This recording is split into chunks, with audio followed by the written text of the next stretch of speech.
Hello.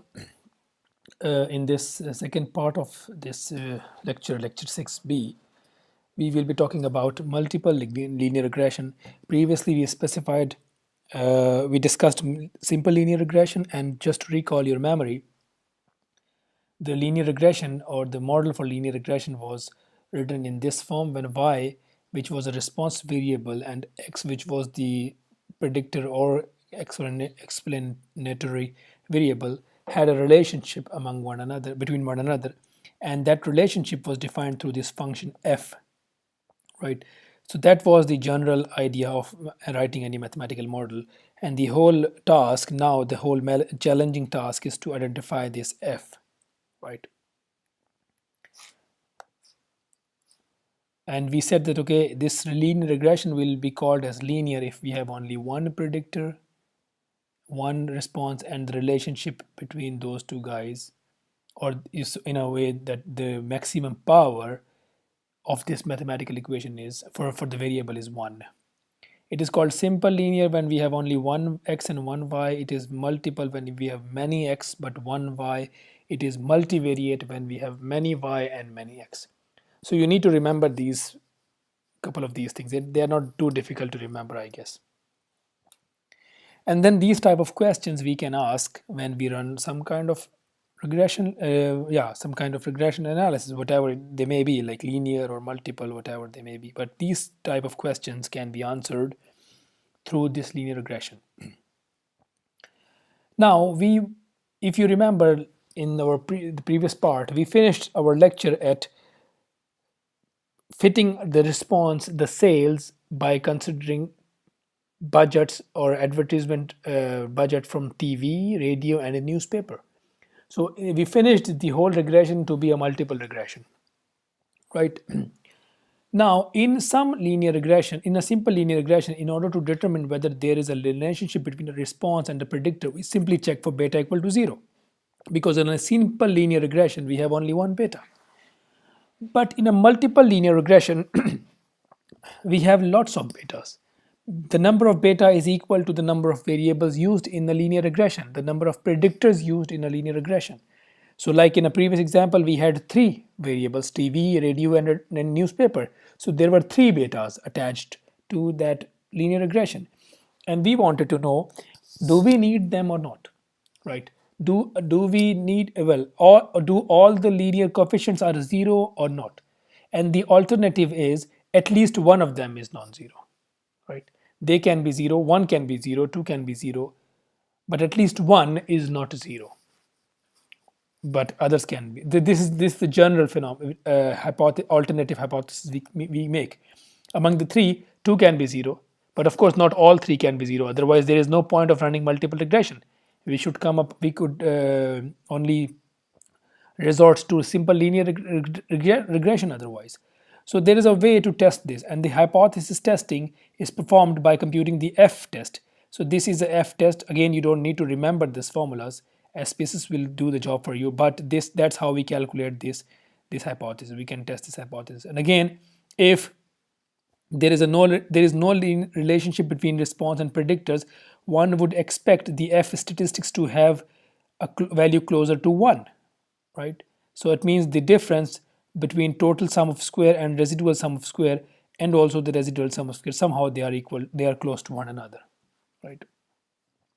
On the other hand, if HA, I mean the alternative hypothesis, is true, then we expect F to be greater than 1.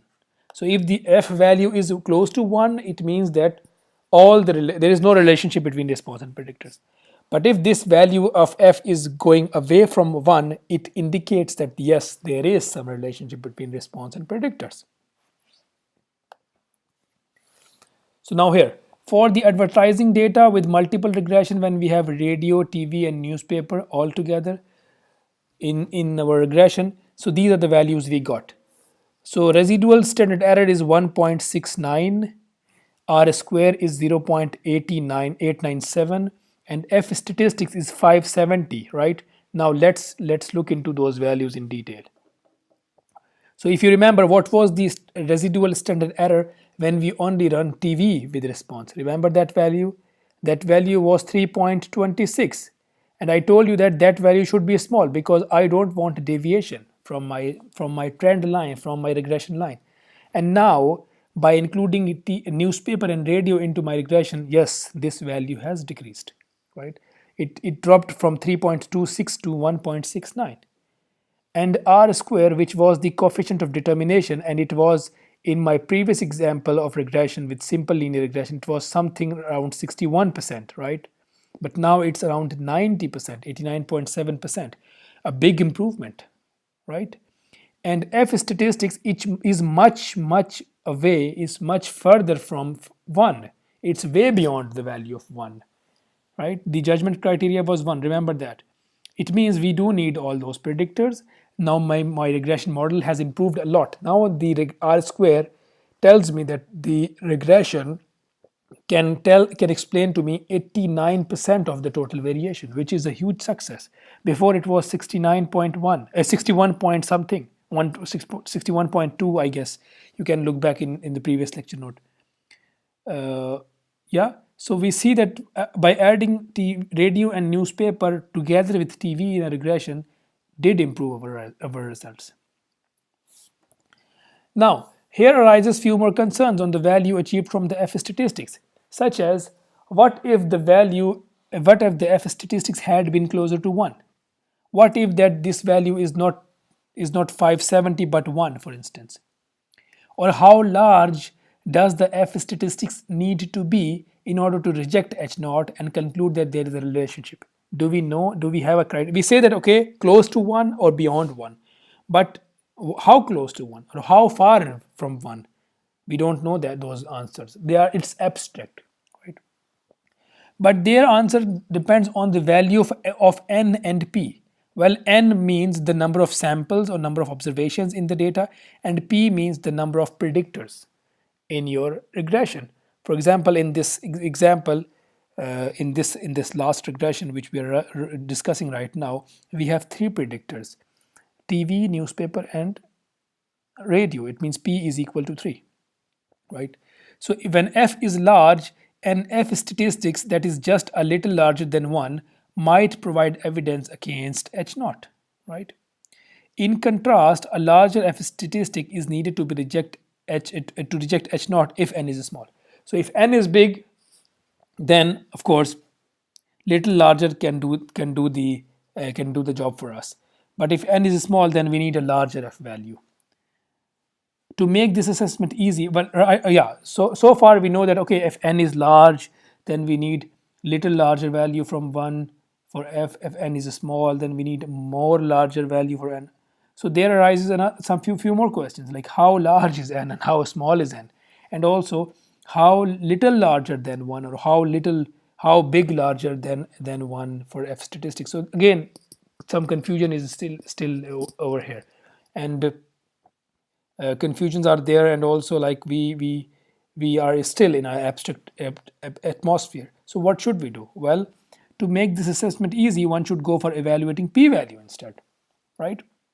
And then this p-value can tell us, as we do always, can tell us, are we going to reject our hypothesis or not, based on the alpha value, right? So like here, yeah, so what we do, actually we calculate the p-value and then decide, are we going to reject our H0 or not going to reject our H0. But in a multiple regression, adding a variable to regression model always causes the sum of square for regression to increase. So when we add too many variables in regression, we pay the price. So this, in simple words, this what it means by in this big sentence. If you add too many variables, you pay the price. So if you add too many unnecessary variables, you pay more price. So unnecessary variables should not be in a regression. Regression should only be comprised with variables which are necessary, right? Like for instance, in this example, we added newspaper into the regression, but we also noticed in a previous lecture, in previous part of this video lecture, that newspaper was not contributing much in the regression. So why should we add them? Why should we add newspaper into the regression?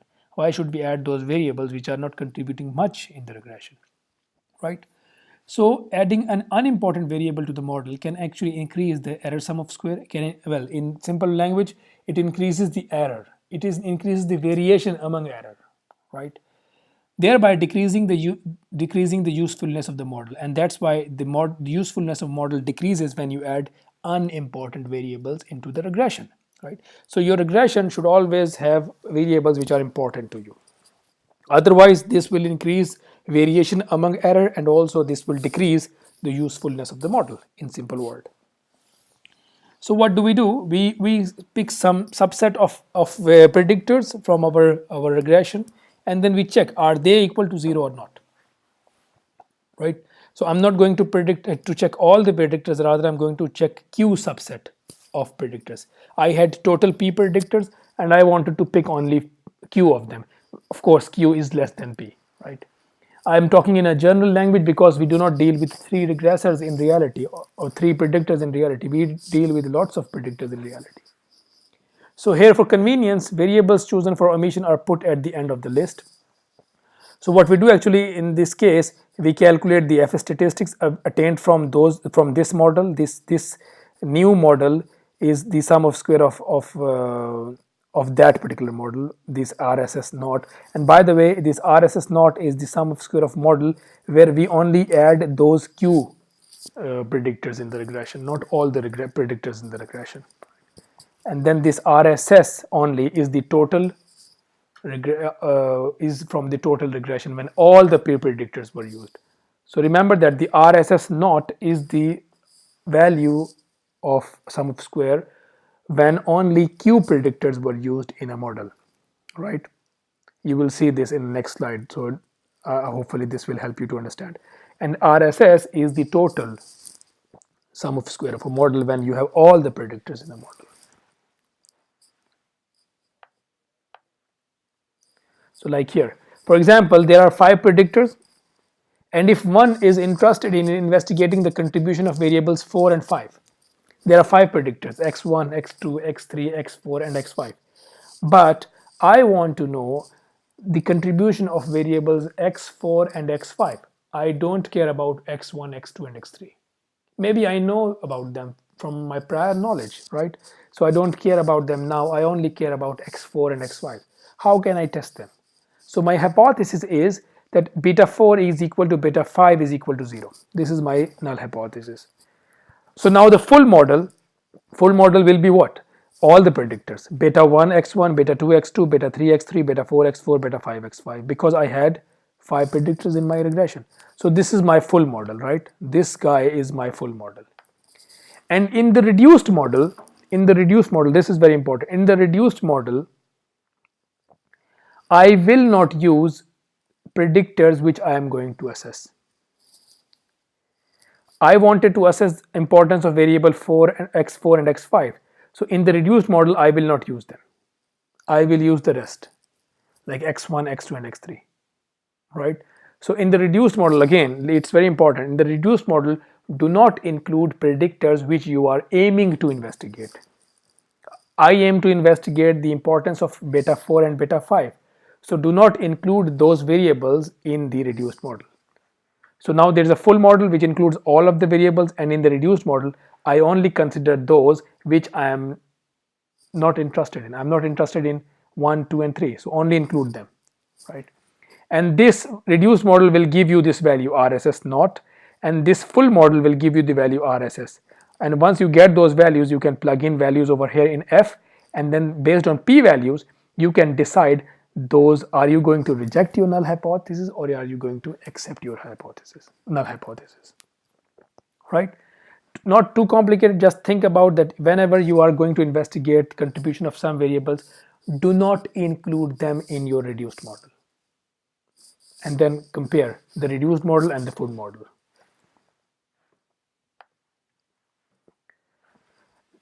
The first step in the multiple regression analysis is to compute the F statistics and examine the associated p-value. That's what we know. If we conclude that at least one of the predictor is related to the response, then it is natural to ask for the suspects. There are some suspects which are creating problem, right? So we need to locate those suspects. On the other hand, If the F statistics to test for association between predictor and response work well when p is relatively small and certainly small compared to n.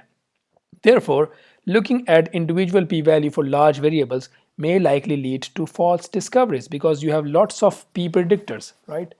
And p-value is giving you one value for the total.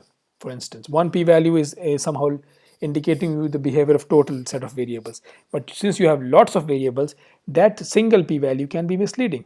So what can be done? Well, another famous idea is to do a variable selection, right? And there are many ways to do variable selection. Like for example, for small number of predictors, say p equals to 2, one can try all possible combinations containing different set of predictors. For instance, if you have two predictors, try with one prediction, right? One predictor. Say you have one regression with TV and radio, right? So try one regression model with only TV, try another regression model with only radio, and the third regression model when you combine them together. So this is what called variable selection, and see how things are improving. And but for larger prediction, it's not easy.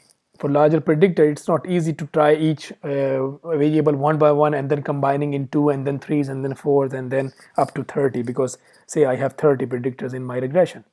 So what we do actually, we follow those steps. So there are 3 criterias: the forward selection, the backward selection, and the mixed selection. These 3 criteria one can follow if one wants to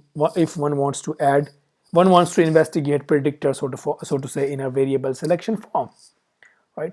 So we begin with the null model, and by null model means then there is no predictor, only alpha is there. So y equals to alpha plus epsilon. This is my model, and I call them null model because there is no predictor, right? We fit the model.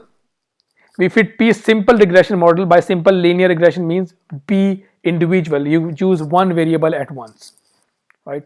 And then add to the null model the variable that result to lowest RSS.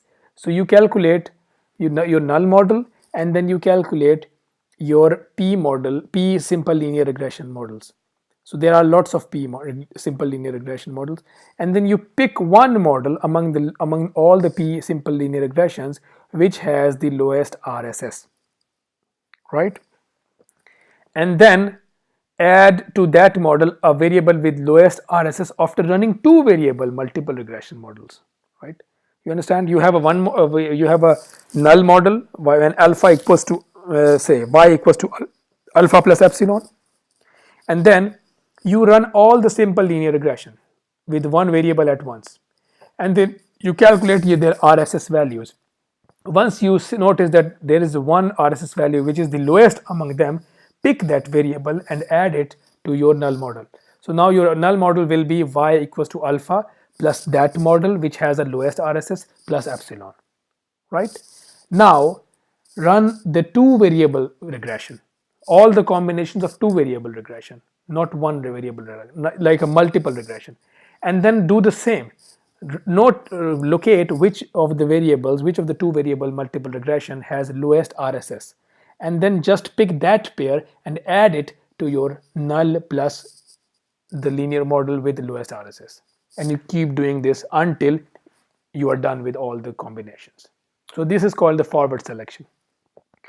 In the backward selection, we start with all the variables in the model, right? You have all the variables in a model and then remove the variable with largest p-value. Now for this I can refer back to the example with the radio, newspaper and TV. Newspaper had a high p-value, so we run a full model and we notice that newspaper had a high p-value, so just remove that newspaper from the variable, right? And then the new model will be fitted again. So now your new model will be y equals to, or sales equals to TV plus radio, right? Then fit again and see which of the p-values are larger. Larger means insignificant, larger than alpha. If you notice some of them, remove this. If you noticed anything, then you are done. This is your stopping criteria. You stop here. In the mixed selection, you do a combination of both, forward and backward selection, right? So I'm not going into detail about that. If you know forward and backward selection, So you can mix them. These are not the only ways actually, and not the standard ways. You can of course think about many other some other criteria as well to satisfy your need and also to fit a good model. But somehow they give you a clue how you should proceed with variable selection. So read them as many times as you can to understand the concept. Listen to my what I said, and then if you still feel questions, ask to me and I will try to clear to you. Now, two of the most common numerical methods for measures for model fitting is residual square error, as I said before, and R square. So if R square is close to 1, it indicates that the model explains a larger proportion of the response, right, of the variance in the response. However, adding new variable always increase R square even if that variable is not significant. I mean, if a variable has a larger p-value, it can lead you to R square, to a higher R square. And this is due to the fact that adding variable to model allow us to fit the data more accurately, right? But sometime an addition only slightly increased the R square, very providing the evidence that this particular variable can be dropped from the model. So now let's see here. So the model that uses TV as an advertisement media to predict sale has a high R square for 0.612. Remember the last part of this lecture. And then we added radio and TV together into the sale, and we noticed R square was 0.89719. Almost 90% of the variation was explained by adding radio and TV for sales, right? Now, what about the newspaper? Well, also remember that newspaper had a high p-value. So when I added newspaper, my R square moved slightly, not much, but very slightly. It means since there is a very small change between the second and third step, from here till here, I can drop newspaper. I don't need newspaper for my regression, because since the p-value was very high, this variable is not significant.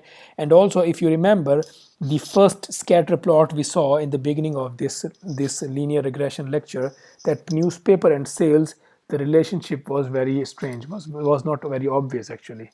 Actually, there was no relationship over there, right? So these are the clues help us to assess what kind of regression model we should go with for prediction and for assessment. Yeah, another equally important measure is RSS, residual sum of square. And remember, when we only had TV as a predictor, the RSS was 3.26. I mean, 3,260 units were deviating from the line. But when we added radio, we reduced significantly. We improved significantly actually, and now only 1,681 units are deviated. Still, it's a big deviation, but at least lesser than previous one. If you add newspaper, well, deviation is slightly decreased as well. So here we draw a similar conclusion that model that uses TV and radio expenditure to predict sale is much more accurate than the one that uses only TV, right? Because it explains 90% of the variation. Furthermore, given that the TV and radio expenditures are used as a predictors, there is no point in using newspaper spending as a predictor in the model, because again, newspaper was not significant. Improvement is not very drastic from radio TV to radio TV and newspaper, and also yeah, the relationship was not obvious either. So we can just drop that variable. So here are some technicalities, how you see graphically how those variables behave with respect to how the sale behave with respect to those two variables, TV and radio. It's a three-dimensional plot, and there are some observations that lie above the regression plane. By the way, this is a regression plane. This plane is a regression plane. It's not a line because we have two variables here, so it's a plane, right? And some values lie below the regression line over here. In particular, the linear model seems to overestimate sale, for instance, in which most of the advertisement budget was spent exclusively on either TV or radio. So if you either spend on TV or you either spend on radio, it seems to get an overestimation of sales. But if you spend on both media, then you see the overlap, and you see that the sale is somehow underestimated, like here, like over here. So these pictures let us explains a bit more about how the overall behavior is actually somehow going with respect to time, for instance. How accurate is our prediction? Well, once you fit a model, it's straightforward to apply the estimated coefficients and predict the response variable. So now you have all the values for alpha hat, beta 1, beta 2, beta 3, beta 4. Remember, those are the values of the coefficients in the table, right? So you plug in those values and then you can predict y. You can predict your sales. However, there are three sorts of uncertainty associated with this prediction. Like an inaccuracy associated with the coefficient estimate, the confidence interval of the predicted response can be evaluated in order to quantify this inaccuracy. It means that the confidence interval should include the coefficient. The coefficient should lie between the confidence interval, right?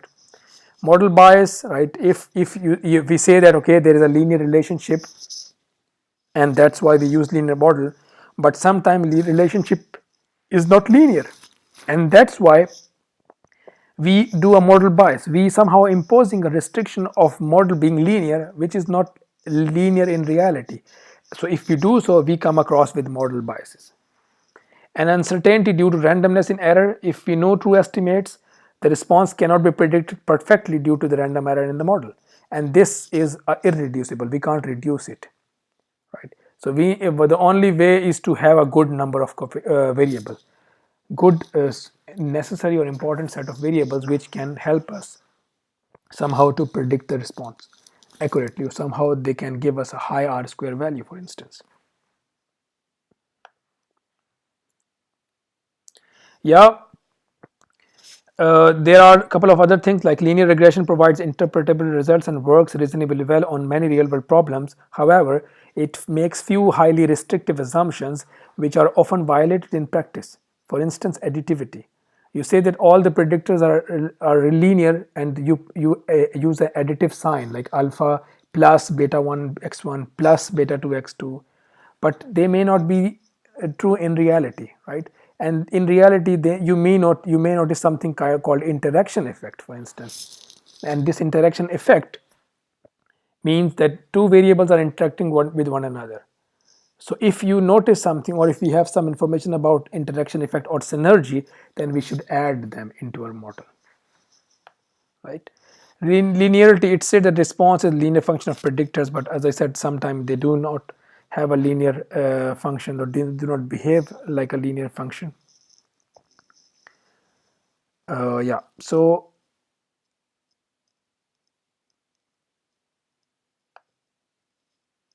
now remember, in the regression plane showed in the earlier slide, notice that when level of either TV or radio was low, then the true sale are lower than the predicted by the linear model. You can see here, when level of radio and TV are low, then sale is also low, not very high, right? And also, but when advertisement is split between two medias, then model tends to underestimate the sale, like here. When there are two different medias, then it's underestimating the sale. It means that there is an interaction. It means that both media, like TV and radio, they share something. So if they share something, then we should add this into our model. And that's how we can do that. So consider a case when two predictors x1 and x2 are given to us. The linear model is this guy. So yeah, and then there, according to this model, if we increase x1 by 1 unit, then y will increase by an average of beta 1 unit. The presence of x2 does not alter this statement. Therefore, one way of extending this model is to allow for interaction. And there I introduce the interaction. So in this equation, I have introduced the interaction, and this is what we call interaction. So I combined both of the variables together by a multiplicative function. If you rewrite this model, you see something like that. So it's like just a mathematical way of writing the same equation in another way.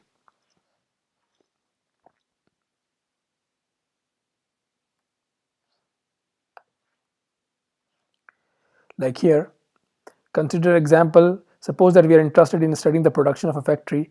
We wish to predict the number of units produced on the basis of number of production lines and number of workers, right? It is obvious that the effect of increasing the number of production line will depend on the number of workers. If you have more workers, you will go for more production lines. If you have less workers, then you will not go for production lines. It means both of those variables are depending on one another, right? if, in other words, if no workers are available to operate the line, then increasing the number of line will not increase production, right? Such a case call for interaction terms between lines and workers, and that's how we can do that. So say alpha 1.2, well, I have put some values here. So this is alpha, this is my beta 1 with line, and this is my beta 2 with the worker, and this guy beta 3 is with lines and workers, right? Like interaction of those two guys. If you rewrite this equation in this way, and you will get those results. It's not too difficult. You can do some algebra and you come across with this equation, and it says that adding an additional line will increase the number of units produced by that much workers over here, right? If you add one line, then this will be the increase in the units. Hence, more workers we have, the stronger will be the effect of lines, and this is reality. If you have more workers, then you go for more lines, and since both of them are connected with one another, it means that there is an interaction between those two variables. So that's how, through those simple exercises, we locate are there interaction in the data or model variables or not. So if we do so, the good practice is to use them in the regression model. Non-linear relationship, as discussed previously in a real world data, not always the response and predictions are linear. They sometimes are not linear, right? For example, for an automobile data like MPG, horsepower are shown in red. It's another data, and you see that even though I fit a linear line, but somehow I can see a curve over here, right? So those dots actually are indicating a curve, but I somehow fit a linear regression line, which is completely off with respect to the data, because the relationship between those two guys, the MPG and horsepower, was not linear. So what should we do? Well, in that case, we can add a non-linear component into a linear regression. So like here. So by the way, if you make a simple plot like scatter plot between horsepower and MPG, you can somehow get the idea about the type of relationship they have. Do they have a linear relationship or non-linear relationship, right? So like here. So I noticed that it was not linear, it was non-linear, and somehow it seems to me like quadratic. So I plugged in an equation like that. So MPG, which was my response, alpha plus beta 1 times my horsepower, one variable, and beta 2 times horsepower square, which is the quadratic form of the second variable of the predictor. And I plugged in my values over here and fit the data. So this brown, by the way, those dots are data. The brown line is linear. This sky blue line is the degree 2 means the quadratic equation, and this green line is the degree 5. And you can see very clearly that this blue line is fitting more accurately the data. It means that data had some quadratic nature. So if that data had a quadratic relationship, then we should add this relationship into our model, right? And the simple way to somehow gauge this relationship, the type of relationship, is make a scatter plot. Plot horsepower and MPG, and you see something linear or quadratic, as we did in a previous part of this lecture with sales radio, sales TV, and sales newspaper.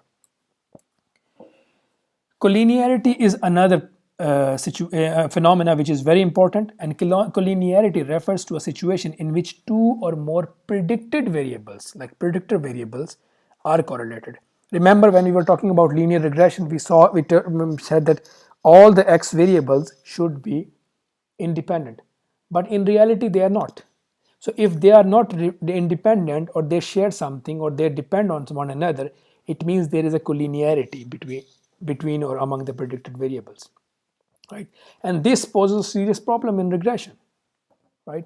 So since it can be difficult to separate out the individual effect of collinear variable on the response variable, we don't know which variable is actually influencing response. If x1 and x2 are correlated, we don't know whether x1 is contributing to y or x2 is contributing to y, right? Because both of them are correlated. So we need to somehow separate the relationship between x1 and x2. We need to make them non-collinear, so to say, right? For example, consider a credit data set which contains 10 predictors. Now, two predictors, limit and rating, appears to have high correlation, like here. You see a straight line, very high correlation, almost 100%. And those two are the predictors. So what should we do? Since limit and rating tend to increase and decrease together, it can be difficult to determine how much 1 separately is associated with the response which is balance. We don't know how balance is affected by rating or how balance is affected by limit, because both of them are highly correlated. Right? So what should we do to somehow see are they correlated or not, and also if they are, then what should we do? Well, a simple way to detect collinearity is to look at the correlation matrix of the predictors. So just make a correlation matrix of the predictor and see are they correlated or not. Right? An element of this correlation metric that is large in absolute value towards 0 indicate presence of uh, collinearity. I mentioned towards 0, it should be towards 1. Sorry, it should be towards 1, not 0, because correlation lies from 0 to 1. So if it approaches to 1, it means there is a presence of collinearity. Right? Make it correct. It is not 0. It should be 1 here. However, not all the collinearity problem can be detected by inspection of correlation matrix. Sometimes we do not see collinearity through correlation matrix. So what else we can do? Well, let's have an example first. So it is likely to have a collinearity to exist between 3 or more variables, even if no 2 variables have a particular high correlation. And this phenomena is usually referred to as multicollinearity, because here more than 2 variables are collinear. So the measure which we can use to gauge collinearity is this variance inflation factor. So we can calculate the VIF factor and then decide, do we have collinearity in our predictors or not. So the VIF is a ratio of the variance, this beta is a predictor, or with the variable is the parameter associated with any predictor j, right? When fitting the full model, divided by the variance of beta j hat if it fits on its own. So you calculate the ratio between when you fit a full model, like for newspaper, you wanted to know the collinearity of say radio, for instance. So you run a full model with radio, TV and newspaper, so which is your full model, and then you divide by the variance of beta j, like whatever the radio, for instance, to gauge how VIF is, how much is the VIF actually. Well, this formula, even though it's not that difficult to grasp, but not very elegant in a way, so there is another way to calculate VIF. So the smallest possible value of VIF is 1, which indicates the complete absence of collinearity.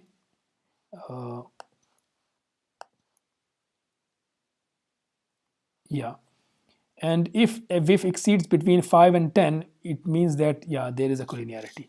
So again, it's a rule of thumb. If VIF is equal to 1 or close to 1, or say 2 or 3, then you don't need to care about collinearity. But if VIF is increasing, say towards 5 or even more than 5, then you should be careful about VIF. And that's how we can calculate VIF. So this is a simple formula for any predictor. VIF of beta j hat is equal to 1 over 1 minus rj hat. And by the way, this rj hat is the coefficient of determination of a model that includes all the predictors except this beta predictor. So if you want to calculate the VIF for radio, don't run radio into your regression. Run all the other models and then calculate the r square for the model, and then plug in into this formula. This will give you the VIF for the radio when radio was not a part of the model. When radio was not a part of the model, when you calculate r square. Right? So it's not too difficult to grasp, but just understand that, okay, if you want to calculate the collinearity among variables, don't include them in the model, as we discussed previously.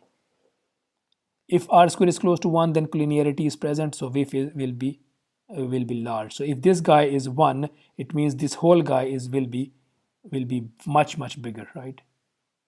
And then it means that there is a collinearity in the model.